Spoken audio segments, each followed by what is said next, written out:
Inabot na ng katapusan ng 2023 ang backlog ng LTO sa plastic na lisensya. Pero may good news ito.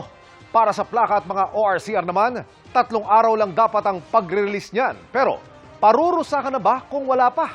Nakatutok si Rafi Tima. Kagabi lang nawala ang pitakan ni Rina kasama ang kanyang driver's license. Kaya agad-agad siyang nag-renew kanina. Pero tulad ng maraming aplikante ng bago at renewal ng lisensya, papel lang ang nakuha ni Rina. Okay na lang po, kasi wala po. At least meron po akong maipapakita.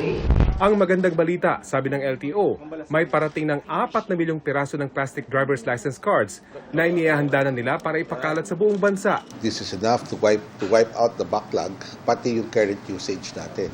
So when we make the announcement tomorrow or by Monday, yung mga magre-renew, ang maasahan nila, hindi na ho papel. We are back on track as far as plastic cards are concerned. Sa kabila ito ng patuloy na injunction laban sa paggamit ng LTO sa mahigit 3 milyong plastic driver's license card matapos magsampa ng kaso ang isang natalong bidder noong Oktubre. Dintay rin po natin yan. No? Baka naman Valentine's good news naman yan. No? Sayang rin po yan. That's another 3.2 million licenses. Talagang sapat na po yan. Taon-taon, 6.2 milyong bagong lisensya ang ini-issue ng LTO. Pero dahil sa accelerated bidding at government-to-government license printing agreement na pinasok ng LTO, pangako ng ahensya, hindi na raw magkakaroon ng backlog tulad ng dati. May pangako rin ng LTO sa mga bibili ng bagong sasakyan.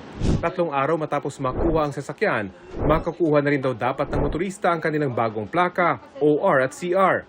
Kung hindi, agad maglalabas ng show cause order ang LTO laban sa car dealership o sa kanilang regional LTO officers na mabagal maglabas ng plaka. Nandiyan na yung mga plaka eh. Advanced tayo eh. Pre-positioning na tayo sa mga regions eh. So there's no reason why na hindi dapat lumabas ang plaka kagad.